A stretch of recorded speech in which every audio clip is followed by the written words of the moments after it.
I used to believe that pain was something loud. Something you could hear in a scream or see in a broken bone. But the real pain? It's quieter. It's the silence after someone looks through you like you're not even there. It's the birthday candles you blow out alone. The ache of being forgotten while standing in a room full of people who share your blood. My name is Sarah Wynn. And for most of my life, I was invisible even in my own family. I was born in a sleepy town called Hollow Creek, the kind of place with quiet streets, maple trees that turn gold in October, and neighbors who wave just because. From the outside, we looked like a Hallmark card. 2 parents. 2 daughters. A white fence. A lawn that always looked freshly mowed. But inside? That house was a shrine to someone else. My younger sister Chloe was the prodigy. The miracle. The chosen one. And me? I was the draft they edited out. My parents, Alan and Victoria Wynn, weren't cruel. Not in the way people expect. They didn't hit. They didn't yell. But they measured everything. Success. Value. Love. And from the moment Chloe was born, it was like I stopped existing in their equation. When I was 4, I still struggled to read the alphabet. Chloe at 2 was solving puzzle boards and identifying constellations. I remember sitting in the living room one afternoon, trying to piece together a drawing of a tree. My mom walked past, barely glancing. Chloe decoded a logic sequence in under a minute this morning, she said, smiling like that meant something. Then, with a flat look at me, you just keep trying. That became my motto. You just keep trying. By the time I turned 8, the contrast was impossible to ignore. Chloe had Swedish imported learning kits. A baby violin teacher. Mandarin flashcards. Me? I had stubby pencils, pre-printed workbooks, and lectures about meeting expectations. But I didn't complain. I told myself that if I could just do better, they'd see me. I clung to that hope like it was oxygen. One day, I came home clutching a second-place ribbon from our school art fair. My painting, A Forest at Dawn, had taken me 3 weeks. I held it out, beaming. Look, Mom. She didn't even blink. Chloe read a whole chapter book this morning. That was it. No smile. No, well done. Just a reminder that I was behind. The moment everything shattered came the year I turned 12. I had a room upstairs, small but mine. It overlooked the woods behind our house, where sunlight would filter in through the blinds in soft, golden stripes. That room was my refuge. One afternoon, I came home from school, humming a song I liked, only to find Chloe standing in my doorway. This is mine now, she said casually. Mom says I need more space for my learning pod. I blinked. What? She shrugged. You're older. You don't need it as much. I ran downstairs, heart pounding. Mom, that's my room. She can't just take it. My mother didn't even turn from the sink. You're older, Sarah. You should learn to give way. Give way. I whispered. It's not a big deal, she said, like I was being dramatic. That night, my things were already in the smaller room by the laundry chute. The walls were yellowed and the desk wobbled. My old room? It had Chloe's name spelled out in glitter letters and a brand new study station with LED lights. I sat on the edge of my new bed, staring at the chip paint on the wall. And for the first time, I didn't cry. I just went still. That's when I knew I was nothing more than a placeholder in my own family. By high school, I had stopped trying to impress them. I got good grades. Held a part-time job. Applied to colleges on my own. Chloe was chauffeured to a private school in a brand new SUV. Private tutor. College prep seminars. Her whole life was curated like a museum exhibit. I walked to school in the rain. But I didn't break. I had made peace with the silence. Until that night. My grandparents came over for dinner. Nora and Ellis Wynn. The only people who had ever looked me in the eye and seen me. We were sitting at the table. Chloe was rambling about her early admissions interview at Colburn Ivy. And then my grandmother turned to me with a soft smile. And what about you, Sarah? I lit up. Just a little. I got into Merrick State. Business program. Partial scholarship.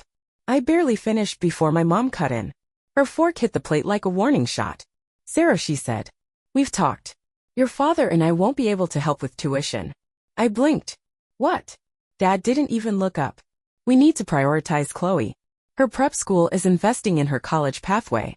It's a rare opportunity. So that was it. Every promise they'd made about savings. Every half-assed nod. Gone. You could always start at community college, Mom added. Or take a gap year. Work a bit. Not even a sorry. It wasn't just rejection. It was erasure.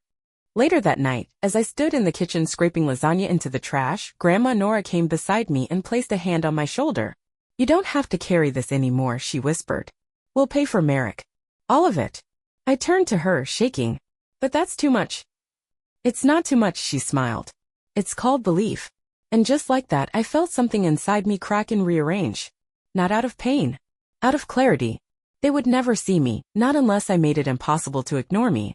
I swore right then, with one hand clenched around that stained dinner plate, that I would rise. Not for them. For me. And when I did, I wouldn't ask for a seat at their table. I'd build my own. One they'd beg to be invited to. After that night, something changed in me. Not overnight. Not in some dramatic movie moment kind of way.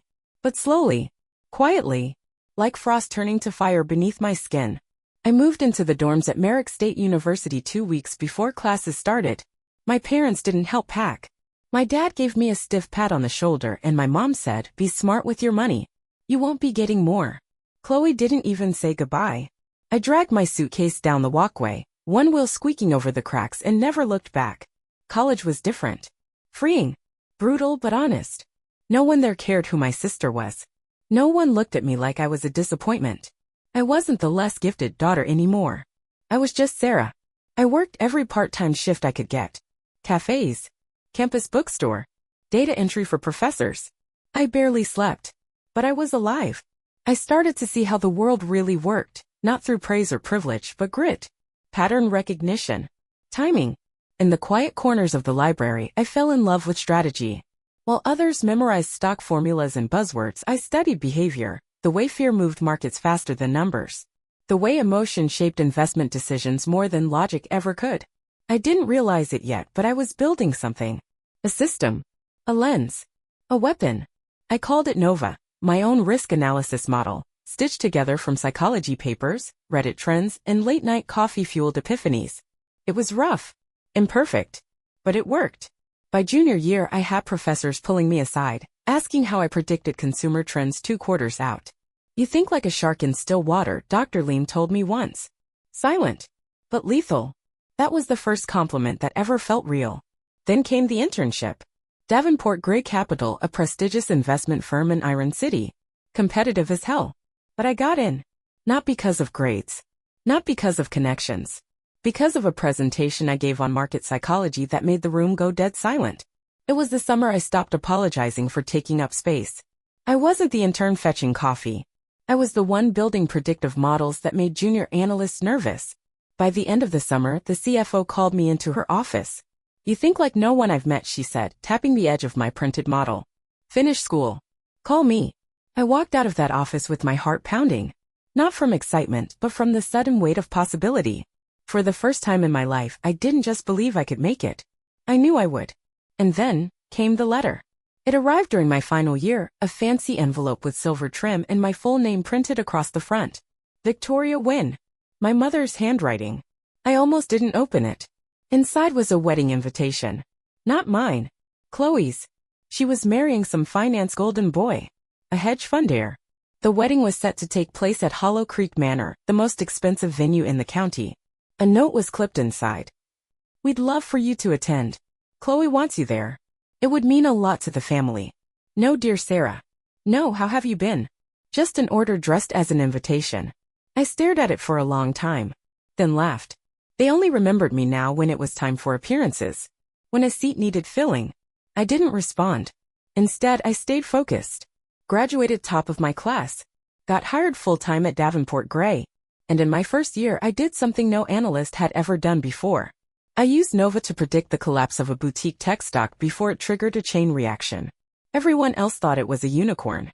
I saw the illusion. I warned the firm. They listened. We pulled out. The rest of the sector? Burned. That single move saved our clients $24 million.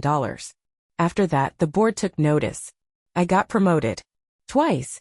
I moved into a sleek apartment overlooking the river, with a glass desk and a wall of notes scrawled in marker across giant whiteboards. I worked nights. Weekends. I wasn't chasing approval anymore. I was building an empire. And then, they reached out again. An email. From my mom. Subject line, "Help for Chloe?" I stared at the blinking cursor. Apparently, her husband-to-be had bailed just months before the wedding. The trust fund dried up. She'd started some fashion startup that wasn't making a cent. And now she was in debt. We were wondering if you could offer some guidance. Maybe a job at your firm. I leaned back in my chair and closed my eyes. The same girl who once stood in my bedroom and said, "You don't need space like I do." The same family who cut me off like I was an old sweater that no longer fit. And now they wanted guidance. I didn't reply. But I didn't delete it either. Because for the first time, I didn't feel rage. I felt something colder. Control. A few months later, my firm got a tip. A failing e-commerce brand was on the verge of acquisition. One that would be disastrous for a major competitor of ours. I looked into it. It was Chloe's. She'd rebranded, pulled in an angel investor under sketchy numbers, and was quietly selling to a shell company. It was a house of cards waiting to fall. And I held the match. I could have let it happen, watched it implode, or could use it. I opened a new folder that night. Title Phase 1. Because this wasn't just about survival anymore. It was about reckoning. You ever watch a house of cards fall? It doesn't collapse all at once. First a tremor. A shift. One card leans just a little too far. Then snap. The whole thing comes down. And I was the one who gave it that final invisible push. I spent weeks studying Chloe's brand. A paper-thin e-commerce platform called Betrayal. All gloss, no core. Fake customer testimonials, influencer shoutouts she paid for. Sold out products that were never actually in stock. But the real problem? She was preparing to sell it. Quietly. Illegally. Her numbers were cooked. Her assets inflated. She used a shell LLC in Wyoming to file forged valuation statements. On paper, Betrayal looked like a 7-figure startup. In reality, it was worth less than a used car lot. And she was this close to tricking Monarch Equity, one of the firms in our competitive circle, into acquiring it. If they bit, they'd lose millions. But I saw an opportunity. I called a meeting with my managing director, Tasha Green. I think we can stop a major acquisition mistake, and maybe get something more out of it. She raised an eyebrow. You want to torpedo Monarch's pipeline? I leaned forward. No. I want to rescue them. Quietly. And earn some trust. Tasha stared at me for a moment. Then nodded slowly. Let's see what you've got, Win. A week later, I walked into a closed-door meeting with 2 of Monarch's partners and dropped the truth. No arrogance. Just numbers. Paper trails. Receipts. They were stunned. They pulled out of the deal that afternoon. And just like that, Chloe's buyer vanished. Her exit plan? Gone. I expected fallout. What I didn't expect was her walking into my office. It was a Friday. Early evening. Most of the team had cleared out. I was finishing reports when the receptionist buzzed me. There's a Chloe Wynn here to see you? I froze. She walked in like she still owned the air. Designer coat. Eyes glossy. Smile tight. I hadn't seen her in nearly 4 years. Sarah, she said like nothing had happened. It's been too long. I didn't stand up. You're here because Monarch pulled out. Her face twitched. You already know. I'm the reason they did. Silence. Something in her cracked then. Just a hairline fracture. I put everything I had into Betrayal, she whispered. This was supposed to be my comeback. I stared at her. Not with pity. Not even anger. With clarity. No, I said. This was supposed to be your shortcut. Her voice sharpened. Is this revenge? For the past? For Mom and Dad? I stood up finally. Walked around the desk slow. This isn't revenge, Chloe, I said. Not yet. This is a warning. She stepped back. You think you're better than me now? No, I said quietly. I've always been better. You just never looked hard enough to see it. She left without another word. But that night something twisted. I sat alone in my apartment, staring at the skyline, and asked myself something I hadn't dared to before. Was I still trying to prove something to her? To them? Or was this something deeper? This wasn't about a failed brand or a bad investment. This was about every door they shut in my face. Every word they never said. Every spotlight they turned away from me to shine on someone who didn't earn it. I'd warned Chloe. But I wasn't done. The next move came fast. I reached out to Landon Gray, the founder of Davenport Gray. A man who didn't take meetings unless the world was on fire. I want to pitch a full acquisition strategy, I told him. Not for profit. For precision. I showed him a list. 5 underperforming brands, all founded or co-owned by members of Chloe's old social circle. The same ones who used to laugh at me in high school. The girls who called me the quiet one, the extra sister, the nobody. They were all operating on borrowed money and buzzwords. I proposed we acquire them, strip their assets, rebrand their tech, and use Nova to rebuild them into something real. Landon didn't smile. He nodded once. Make it surgical. 3 months later, I was at the center of a quiet storm. Acquisitions, media silence, and restructuring under a new branch name, Nova Holdings. Chloe didn't know yet. But she would. Because I saved Morel for last. The night it happened, I was invited to a private charity gala in Blackbridge, the city's high society playground. I didn't want to go, but I knew she would be there. I wore black. No jewelry. Hair slicked back. Eyes sharp. She was across the room, holding a flute of champagne, laughing with someone too rich to care what she'd done. I walked over and waited until she noticed me. Her smile faltered. "What are you doing here?" she said, voice tightening. I handed her a thick envelope. "What's this?" "Paperwork," I said calmly. "As of 3 p.m. today, Davenport Gray owns full rights to Morel's remaining trademarks and assets." Her face paled. "You bought me?" "No," I said, stepping closer. "I bought your empire. And I'm burning it to the ground." Her hands shook. "You can't, this is my work." I leaned in. "You stole my room. My future. My name. You used me, Chloe. Again and again. But now? I'm not your sister. I'm your reckoning." She looked like she might scream. I turned and walked away. That night, I didn't sleep.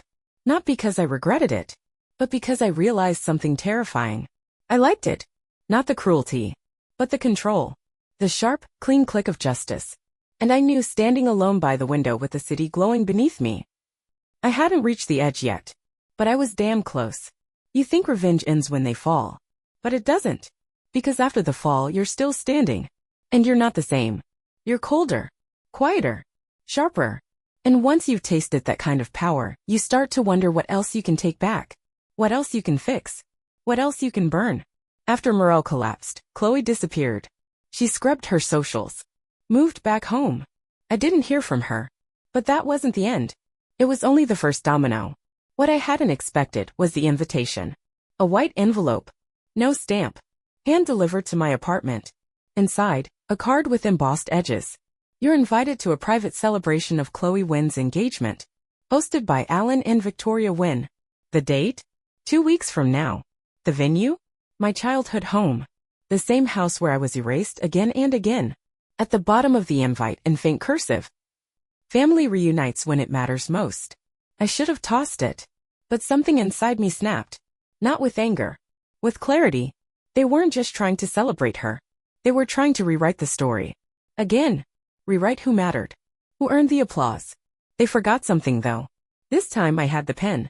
I didn't RSVP. Instead, I transferred $7,500 to my mother's account without a word. No note. No instructions. Just silence. 3 days later, she texted.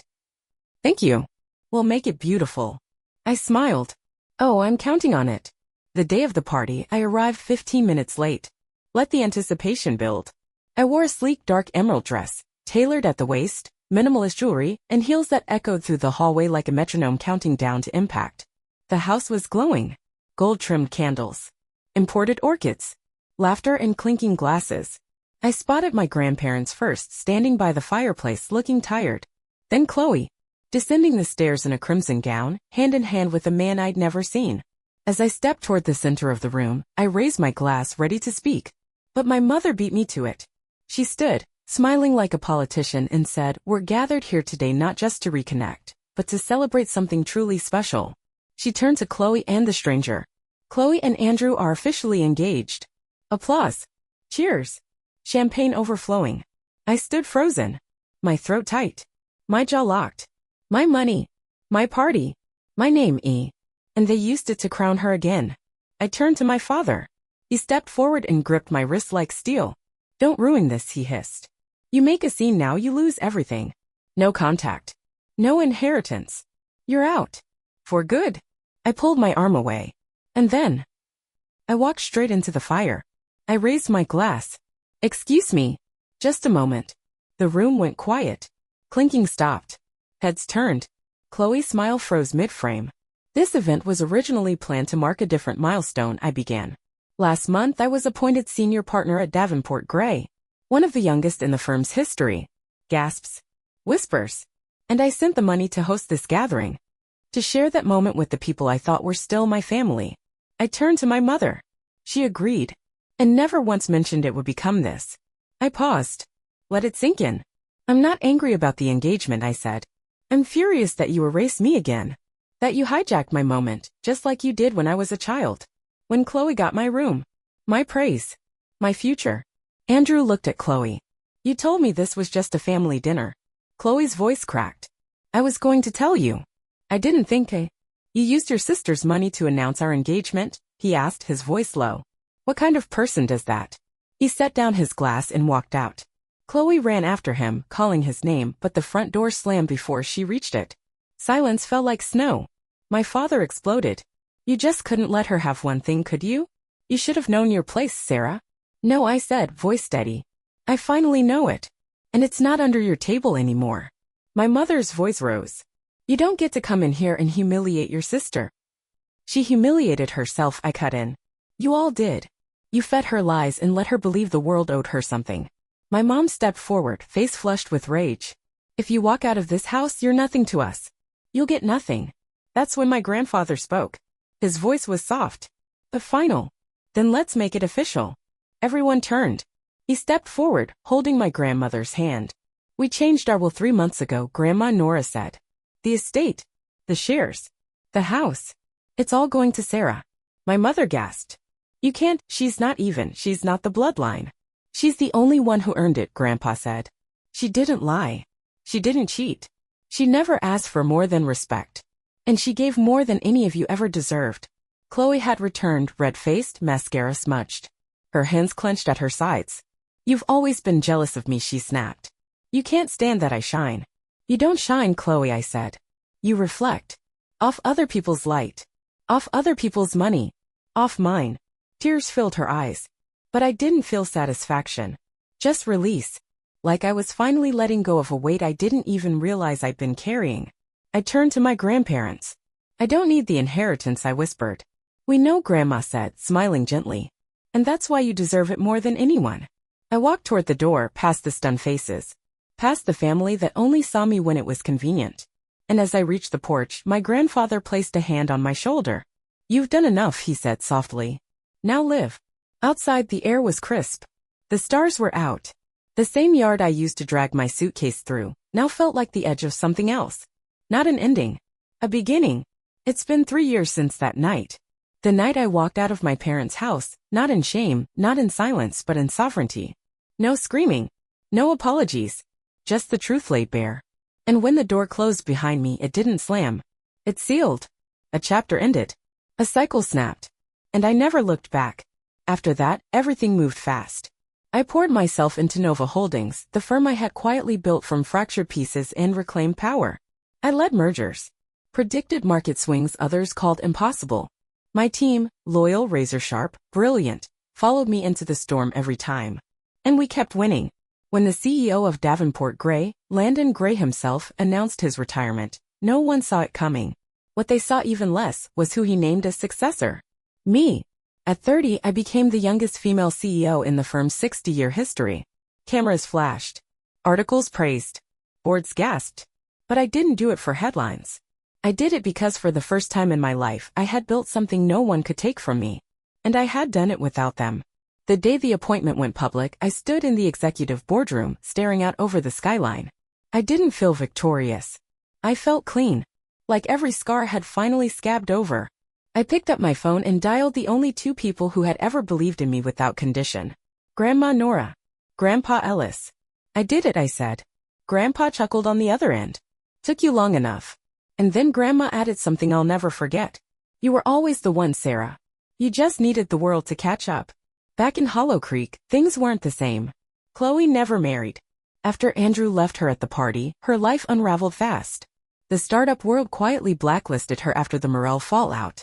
One by one, her social circle thinned. She tried fashion school. Dropped out. Tried content creation. Barely hit 3K followers before giving up. Eventually, she moved back home into the same room she once took from me. I never visited. Never wrote.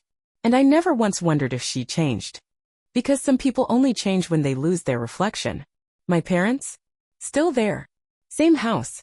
Same silence. I know they hear about me. My name shows up in Forbes articles. In finance op-eds. Once, someone even posted a photo of me shaking hands with a presidential advisor at an economic forum.